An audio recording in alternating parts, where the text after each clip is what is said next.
యోహాను సువార్త 19వ అధ్యాయము 30వ వచనం. యేసు ఆ చిరకను పుచ్చుకొని సమాప్తమైనదని చెప్పి తల వంచి ఆత్మను అప్పగించెను.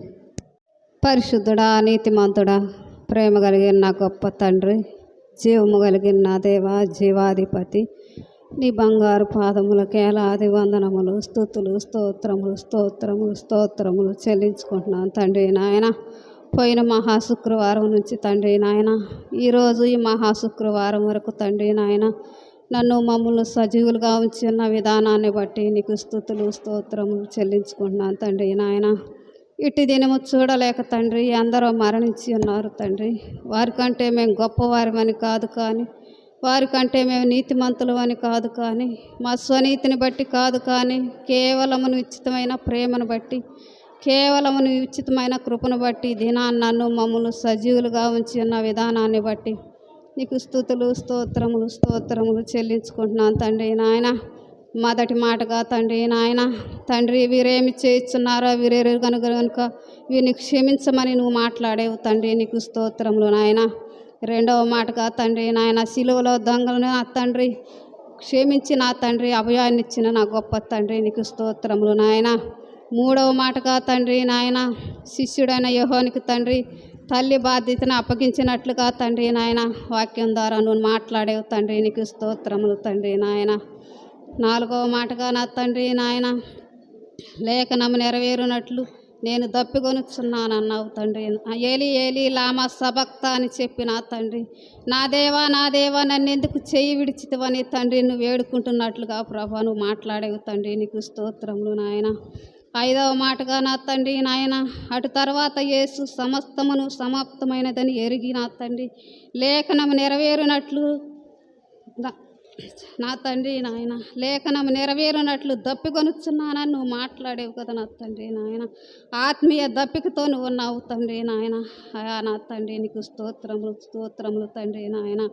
ఆరో మాటగా తండ్రి నాయన, సహోదరు నిలబడబోచుండగా తండ్రి నిలబడుచున్న నీ బిడ్డని సిలువు చాటును మరుగుపరచమని ప్రార్థిస్తున్నాను తండ్రి నాయన. యెహెజ్కేలు నీ చక్కగా నిలబడి నేను నీతో మాట్లాడతానన్నావు తండ్రి నాయన. నిలబడుచున్న నీ బిడ్డని సిలువు చాటును మరుగుపరచమని ప్రార్థిస్తున్నాను తండ్రి. నీ నోటి మాటలను నా బిడ్డ నోటి ఉంచమని ప్రార్థిస్తున్నాను తండ్రి నాయన. వాక్యం వినగల చెవులను గ్రహించుకునే హృదయాలు మాకు దయచేయి తండ్రి. ఎన్న వాక్యాన్ని మేము విడిచిపెట్టకుండా మా హృదయాల్లో భద్రపరుచుకొని తండ్రి వాక్యానుసారంగా జీవించినట్లుగా నీ కృపను దయచేయమని నీ ప్రియకుమారుడు మా రక్షకుడైన యేసు క్రీస్తు నామమున అడిగి వేడుకొని ప్రార్థన చేస్తున్నాను తండ్రి, ఆమేన్. ఇటు అవకాశం ఇచ్చిన దేవాతి దేవునికి నేను కృతజ్ఞతాస్తుతులు చెల్లిస్తూ ఉన్నాను. అలాగనే ఇటు అవకాశం ఇచ్చిన అమ్మగారికి అయ్యగారికి నా హృదయపూర్వకమైన వందనాలు తెలియజేసుకుంటున్నాను. కూడి వచ్చిన ప్రియ సహోదరులందరికీ నా హృదయపూర్వకమైన వందనాలు తెలియజేసుకుంటున్నాను. ఇంతవరకు సహోదరులు 5 మాటల వరకు దేవుని సన్నిధిలో నిలబడి మాట్లాడడానికి ప్రభు సహోదరుని వాడుకొని ఉన్నాడు. ఈ మంచి లేని నన్ను కూడా ఈ సన్నిధిలో ఈ స్థలంలో నిలబెట్టి 6వ మాట మాట్లాడడానికి ప్రభు నాకు ఇచ్చిన అవకాశాన్ని బట్టి మరి ఒకసారి దేవునికి వందనాలు తెలియజేసుకుంటున్నాను. నాకు ఇచ్చిన అంశము సమాప్తమైనది. యోహాను సువార్త 19వ అధ్యాయము. యోహాను సువార్త 19వ అధ్యాయము. యేసు ఆ చెరకు పుచ్చుకొని సమాప్తమైనదని చెప్పి తల వంచి ఆత్మను అప్పగించెను. యేసు ఆ చెరక పుచ్చుకొని, ఇక్కడ సమాప్తమైనదని ప్రభు శిలువలో పలికిన 6వ మాట. ఏమి సమాప్తమైనది, ఏమి సమాప్తము చేసి ఉన్నాడని ప్రభు శిలువలో 6వ మాటగా సమాప్తమైనదని పలుకుచు ఉన్నాడు. మరి 6వ మాట కంటే ముందుగా 4వ మాట 5వ మాట శిలువలో ప్రభు వేదనతో పలికిన మాటలు. వేదనతో మరి తల్లిని బట్టి శిశువుని బట్టి మాట్లాడిన మాట వేదనతో, తల్లిని శిష్యునికి అప్పగిస్తూ వేదనతో మాట్లాడి ఉన్నాడు. మరి 5వ మాటగా నేను దప్పిక గొనుచున్నానని మరి ఎంతో వేదనతో పలికిన మాట. 6వ మాట అయితే ప్రభు సిలువలో ఉండి పలికిన మాట విజయ కేక. సమస్తమును సమాప్తమైనది. తండ్రి నాకు ఏది అప్పగించాడో, ఏది చేయడానికి నాకు సమస్తమును అప్పగించాడో అవన్నీ చేసి ముగించాను గనక సమాప్తమైనవి. ఎంతో మరి కేక వేస్తున్నాడు తండ్రి, అయ్యా నీవు నాకు ఏదైతే అప్పగించావో, ఏది చేయడానికి లోకానికి నన్ను పంపించావో అవన్నీ నేను సమాప్తము చేస్తున్నానని ఆకాశానికి భూమికి మధ్యన సిలువలో వేలాడుచు యేసయ్య సిలువలో పలికిన 6వ మాట సమాప్తమైనది. చిరక పుచ్చుకున్నాడు. ఆఖరగా అన్ని శ్రమలు, సిలువలో అనేకమైన శ్రమలు అనుభవించాడు. ఆఖరి శ్రమ చేదు చిరకను పుచ్చుకున్నాడు. అక్కడ ఒక పాత్ర ఉన్నది. ఆ పాత్రలో మరి ఆ యొక్క దప్పి గొనుచున్నానన్నప్పుడు సంజీవుతో మరి ఆ చిరకను తీసుకొచ్చి ప్రభువుకి మరి అందించినప్పుడు ఆ చిరక పుచ్చుకొని అంటున్నాడు సమాప్తమైనది. అప్పటికి సమస్తము సమాప్తమైనదని యేసు ఎరిగి అంటున్నాడు సమాప్తమైనది అంటున్నాడు. అలాగనే ఇక్కడ యోహాను సువార్త 17వ అధ్యాయము 3వ వచనములో అంటున్నాడు, 4వ వచనంలో అంటున్నాడు, చేయుటకు నీవు నాకు ఇచ్చిన పని నేను సంపూర్ణముగా నెరవేర్చి భూమి మీద నిన్ను మహిమపరచితిని అంటున్నాడు. చేయుటకు నీవు నాకు ఇచ్చిన పని నేను సంపూర్ణముగా నెరవేర్చి భూమి మీద నిన్ను మహిమపరచానని తండ్రికి చెప్పుచున్నాడు. సమస్తమును నెరవేర్చాడు. ఏదో ఒక పని కాదు, అర పని కాదు, కానీ సమస్తము ఏది చేయాలని తండ్రి రక్తమాంసములతో ఈ లోకానికి మరి ప్రభువైన యేసుక్రీస్తుని లోకానికి పంపించాడు. మొదటిగా కన్యక గర్భములను జన్మిస్తాడని ప్రవక్తలు ప్రవచించారు. ప్రవక్తలు ప్రవచించినట్లుగానే లేఖనముల నెరవేర్పు కొరకు కన్యక గర్భాన జన్మించాడు. ఆయన స్త్రీయందు పుట్టాడు. మనిషి కుమారుడుగా ఈ లోకానికి వచ్చాడు. తనను తాను తగ్గించుకున్నాడు. ఆయన మానవ శరీరాకారముతో ఈ లోకానికి వచ్చి సమస్తమును ఆయన ఏదైతే ఏ పని మీద ఈ లోకానికి వచ్చాడు, సింహాసనం మీద కూర్చుండవలసిన యేసయ్య, తండ్రి కుడిపార్శ్వం మీద కూర్చోవలసిన యేసయ్య మరి ఈ లోకానికి సర్వలోక పాప పరిహారము కోసము ఈ లోకానికి దిగివచ్చాడు. రక్త మాంసములు గలవాడై ఈ లోకానికి దిగివచ్చినట్లుగా మనము అనేకమైన లేఖనముల ద్వారా మనం విన్నాము. లేఖనములు కొట్టివేయడానికి నేను రాలేదు, కానీ లేఖనము నెరవేర్చడానికే నేను వచ్చి ఉన్నాను అంటున్నాడు. లేఖనము నెరవేర్చాడు. ప్రవక్తలు ప్రవచించిన ప్రతి ఒక్క మాటను కూడా ఆయన నెరవేర్చి సిలువలో సమాప్తమైనదని పలుకుచు అన్నాడు. చేయుటకు నీవు నాకు ఏ పని అప్పగించేవు? మనం ఏదైనా పని చేసి చెబితే ఏదో కొంచెం చేసేమని సంతోషపడతాము. కానీ ప్రభువైన యేసుక్రీస్తు తండ్రి ఏది చేయమన్నాడో అది సమస్తము చేసి ముగించినట్లుగా మనం చూస్తున్నాము. ఇక్కడ యోహాను సువార్త 4వ అధ్యాయంలో మనము సమరయ స్త్రీ గురించి, యోహాను సువార్త 4వ అధ్యాయము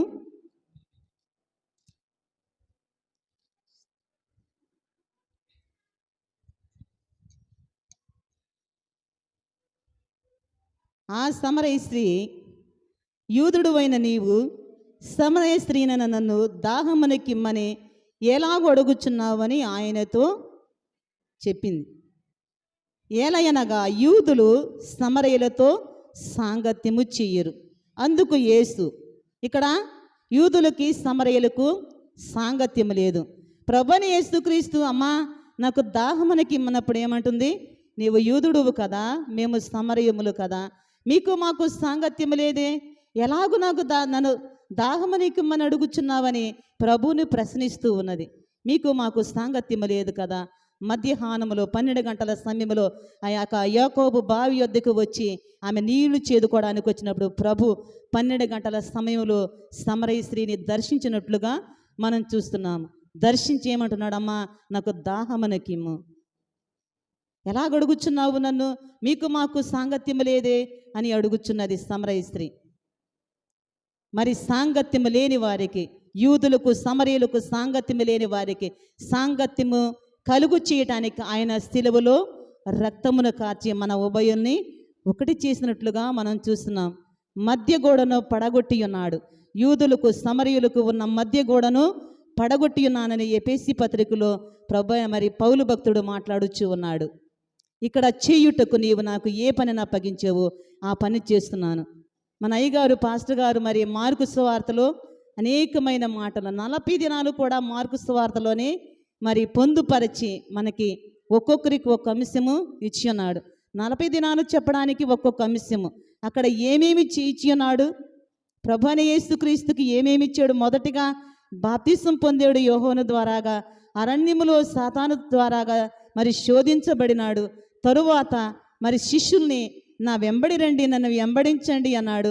మిమ్మల్ని మనుషులను పట్టే జాలలుగా చేస్తానన్నాడు. అనేక విధములుగా కుంటివారిని బాగు చేశాడు, గుడ్డివారికి చూపునిస్తాడు. కుష్టి వ్యాధి గలవాడు వచ్చి మోకరించి, ప్రభువా నీకు ఇష్టమైతే నన్ను శుద్ధిని చేయమన్నప్పుడు, నాకు ఇష్టమే, నువ్వు శుద్ధుడు కమ్మని చెయ్యి చాపి ముట్టినట్లుగా మనం చూస్తున్నాము. అనేక విధములైన మరి దేవుని చిత్తాన్ని, తండ్రి చిత్తాన్ని నెరవేర్చడానికి ఈ లోకానికి వచ్చి ఆయన సమస్తమును ముగించి సమాప్తమైనదని పలుకుచూ ఉన్నాడు. అనేకమైనవి చేశాడు. ఈ లోకములోని పాపులైన వారిని మరి ప్రేమతో పిలిచాడు. పాపిని ఏమని పిలిచాడు? పాపి అని పిలవలేదు. లోకములోనైతే పాపి అని పిలుస్తాము, కానీ అక్కడ ఏమంటున్నాడు? అమ్మా అంటున్నాడు. అమ్మా, ఎవరు నిన్ను శిక్షించలేదా అంటున్నాడు.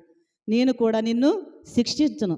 ఎందుకంటే పాపములో శాపములో కొట్టబడుచున్న మిమ్మల్ని రక్షించడానికే, ఈ లోకానికి నశించిన దాన్ని వెతికి రక్షించడానికి నేను వచ్చి ఉన్నాను. నీ కొరకే నేను వచ్చి ఉన్నాను కనుక నేను నిన్ను శిక్షింపను. ఎవరు నిన్ను శిక్షింపలేదా? నేను కూడా శిక్షింపను. సమాధానము గలదాని వీళ్ళు ఇక పాపము చెయ్యొద్దన్నాడు. ఇక పాపము చెయ్యవద్దు. నీ కొరకు నేను సిలువలో రక్తము కార్చి ప్రాణం పెడుచున్నాను. ఇంకా ఎన్నడూ కూడా నీవు పాపము చేయకుండా నీవు నా యందు విశ్వాసము గలదాని ఉన్నమని ఈ యొక్క మధ్యాహ్న కాల సమయంలో మరి ప్రభు మనతో మాట్లాడుచున్నాడు. సిలువలో పలికిన 6వ మాట, ఆకాశానికి భూమికి మధ్యన వ్రేలాడుచు ప్రభువు పలికిన మాట, పెడరెక్కలు విరిచి కట్టిన, కొరడాలతో కొట్టిన, ఉమ్మివేసిన, అనేక విధములుగా దూషించిన, నోరు తెరువని ప్రేమ, బదులు పలకని ప్రేమ. మనము ఎలాగున్నాము? ప్రేమించే వారముగా ఆయన మాదిరిగా ఉంచిపోతున్నాను మీకు అన్నాడు. నేను ఎలాగో ప్రేమించాను, నేను ఎలాగో పొరుగువారిని ప్రేమించాను, నేను ఒకరికొరకు ఒకరు ఎలాగో ప్రార్థన చేసుకోమని మీకు చెప్పాను. శిష్యులతో మాట్లాడుచున్నాడు. భయపడవద్దు, మీరు జాగ్రత్తగా ఉండండి, కలవరపడకండి, అనేకమైన జరుగుతాయి, కలవరపడవద్దు. ఇవన్నీ జరగవలసినది, కానీ లేఖనముల నెరవేర్పు ఇవి జరగాలి. ప్రవచనాలు ప్రవక్తలు ప్రవచించినవి జరగాలి కనుక మీరు కలవరపడొద్దు అని చెప్పుచ్చు ఉన్నాడు. వెళ్ళిపోవచ్చున్నాను కనుక తండ్రి యొద్ద నుండి నేను వచ్చి ఉన్నాను, మరలా తిరిగి వెడుచున్నాను, మరలా తిరిగి మీ యొద్దకు వస్తాను. ఎలాగో వస్తాను అంటున్నాడు. మీ హృదయములు కలవరపడవద్దు. నేనుండు స్థలములో మీరుండు లాగున మరలా వచ్చి మిమ్మల్ని తీసుకుని వెళతాను. ఎలాగుంటే తీసుకుని వెళతాను? సిద్ధపాటు కలిగి ఉంటే. నేను ఏది మీకు అప్పగించాను, ఏది చేయమన్నాను, ఎలాగో బ్రతకమన్నాను, ఎలాగో జీవించమన్నాను, అలాగ జీవించినట్లయితే నాతో కూడా మిమ్మల్ని తీసుకుని వెళ్ళి నేనుండే స్థలములో మిమ్మల్ని ఉంచుతానని మరి ప్రభువైన యేసుక్రీస్తు పలికిన మాటలు మనము వింటున్నాము. అనేకమైన మాటలు మనము 40 దినాలు విన్నాము. మన హృదయంలో ఏమి దాచుకున్నాము? ప్రయాసపడి దైవజనులు అవన్నీ పొందుపరిచి రాసి మనకు అప్పగించినప్పుడు మనమైతే సులువుగా ఇక్కడ నుంచొని సులువుగా చెప్పొచ్చు, కానీ ఎంత కష్టపడితే ఆ మాటలు ఆ యొక్క మరి అంశంలో రాయగలిగారో మరి మనము ఆలోచన చేసుకోవాలి. మనమైతే ఇక్కడ నుంచొని 7 మాటలు పలకగలము. ప్రభు ఎక్కడి నుండి పలికాడు? బలిపీఠం దగ్గర నుంచొని పలుకుచున్నాము, కానీ ప్రభు అయిన యేసుక్రీస్తు శిలువలో వేదనతో పలికి ఉన్నాడు. లేత మొక్కలాంటి ఆయన మోము చూడని వల్లని వానిగా మారిపోయింది. స్వరూపమైనను సొగసైనను లేదు. లేత మొక్కలాంటి ఆయన మోము ఎలాగో మారిపోయింది. వింటున్నాము కానీ హృదయానికి మనకి గోచరము కావట్లేదు. వింటున్నాము, విడిచిపెట్టి వెళుతున్నాము. అందుకే భక్తుడు పాడాడు, పండుగలెన్నో జరిగిపోవచ్చున్నవి కానీ జీవితంలో మార్పు లేదంటున్నాడు. పండుగలు మన జీవితంలో ఎన్నో జరిగిపోయినాయి, కానీ మన జీవితంలో మార్పు లేదు. యేసయ్య సిలువలో 7 మాటలు పలికాడట, 7 మాటలు ఎలాగ అన్నాడంట అని చెప్పుకుంటున్నాము, కానీ అవి హృదయములో నీకు దూరుకొని వెళ్ళాలి. అది దూరుకొని వెళ్ళినప్పుడే కీళ్లను మూలుగులను విభజించినంత మటుకు అవి దూరుచూ ఉండాలి. అప్పుడే కఠిన హృదయము కరుగుతుంది. సిలువలో పలికిన మాటలు ఎలాగ ఉన్నవి? ఎలాగ ఉన్నది సిలువలో పలికిన మాట? యేసయ్య సహనముతోడ చెలగాటమా అంటున్నాడు భక్తుడు. సందేహమేలా, సంశయమేలా? సందేహపడుతున్నాం మనం, ఇంకా సంశయిస్తున్నాము, ఎందుకులే వెళదాములే వద్దాములే అనుకుంటున్నాము. కానీ దేవుని సన్నిధిలో ఎప్పుడు ఆయన పిలుస్తాడో, ఇప్పుడే మనం ఈ సన్నిధిలో కూర్చున్నప్పుడే వచ్చి పిలిస్తే మనం ఎక్కడికి వెళతాము? సిలువలో దొంగ పలికాడు కదా, అయ్యా నీ రాజ్యముతో నీ వచ్చినప్పుడు నన్ను జ్ఞాపకం చేసుకోమన్నాడు కదా, నేడే నీవు నాతో కూడా పరదేశంలో ఉంటాను. ఈ సన్నిధిలో, ఈ స్థలములో కూర్చున్న మనము, ఈ మాటలు అనేకమైన వింటున్న మనము 40 దినాలు దేవుని సన్నిధిలో మాటలు విన్నాము. ఇప్పటి వరకు సహోదరులు 5 మాటల ద్వారాగా మాట్లాడారు. మరి ఏమి విన్నాము మనము? మన హృదయాలు కదిలినయ్యా? 2020 సంవత్సరంలో దేవుడు మనకు సమయం ఇచ్చాడు. వచ్చే సంవత్సరం 2065 రెంట్లో మనం ఉంటామో ఉండమో? మంచి శుక్రవారం, శుభ శుక్రవారం, ఈ గుడ్ ఫ్రైడేలో మనం ఉంటామో ఉండమో? దేవుడు పిలిస్తే ఎక్కడికి వెళతాం మనము? ఏది సంపాదించుకుంటున్నాం మనము? ఈ లోకములో ఉన్న స్థలమే సంపాదించుకుంటున్నామా? పైనున్న స్థలాన్ని సంపాదించుకుంటున్నామా? సిలువలో ఆయన మన కొరకు ప్రతిసారి సిలువలో మరణించడు, కానీ ఒక్కసారి ఆయన బలిగా మన కొరకు వచ్చి మన పాపములు తీసివేయడానికి ఈ లోకానికి వచ్చి నశించిపోతున్న మనము, నాశనమైపోతున్న మనము, పాపములో శాపములో కొట్టబడుచున్న మనము కొట్టబడవలసిన మనల్ని మరి ఆయన ఆ మేకులు 3 మేకుల మధ్యన వ్రేలాడుచు మన దోషములన్నింటిని పరిహరించిన యేసయ్య పలికిన సిలువలో 6వ మాట సమాప్తమైనది.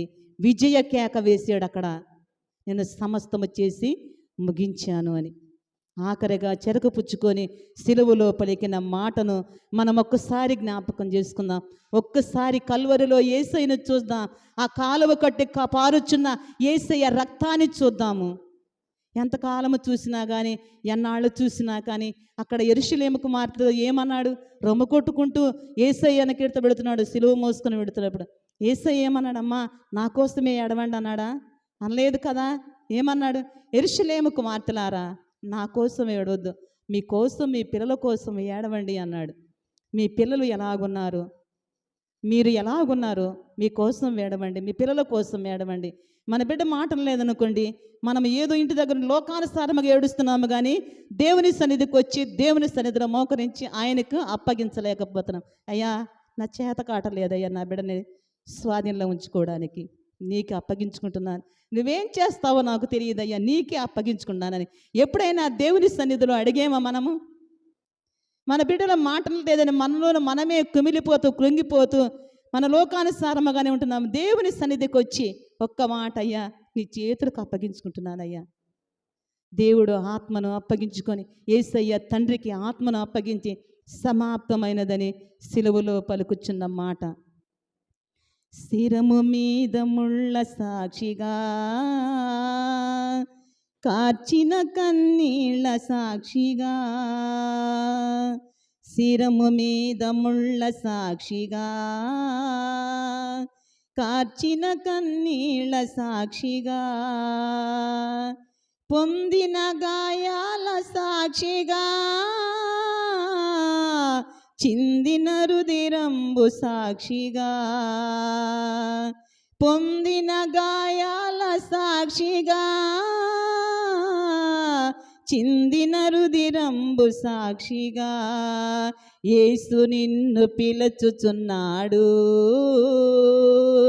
నీ కొరకే నిలిచియున్నాడు, యేసు నిన్ను పిలుచుచున్నాడు, నీ కొరకే నిలిచియున్నాడు.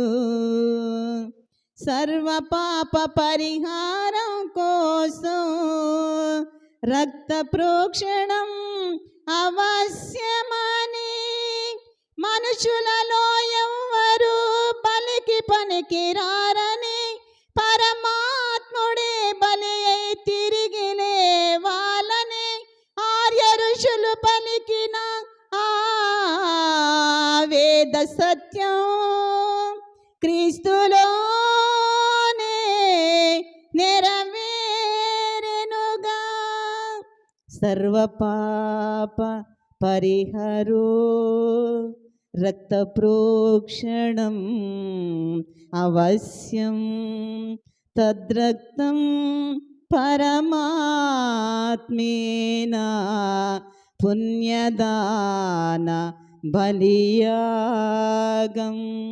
సిలువలో యేసయ్య పలుకుతున్న మాట, శిరమ మీద ముళ్ళ సాక్షిగా యేసయ్య ఈ మధ్యాహ్న కాల సమయంలో పిలుస్తూ ఉన్నాడు, రమ్మని పిలుస్తున్నాడు.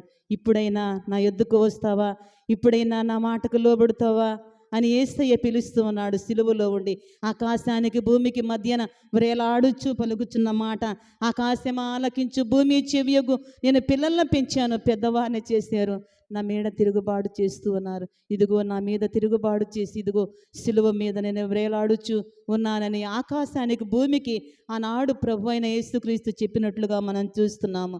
సిలువలో యేసయ్య సమాప్తమైనది పలికిన మాట, తల వంచి దేవునికి ఆత్మ అప్పగించినట్లుగా మనం చూస్తాం. సర్వపాప పరిహారం కోసం రక్త ప్రోక్షణం జరగాలి. మచ్చలేని, డాగులేని, ఏ జబ్బు లేని గొర్రెపిల్ల వధించబడాలి. యేసయ్య ఏ మచ్చ లేకుండా, ఏ డాగు లేకుండా ఈ లోకానికి పవిత్రుడుగా, పరిశుద్ధుడుగా వచ్చి ఆయన రక్తాన్ని మన కొరకు చిందించి సిలువలో ఆ యొక్క మాట, 6వ మాట పలికినట్లుగా మనం చూస్తున్నాము.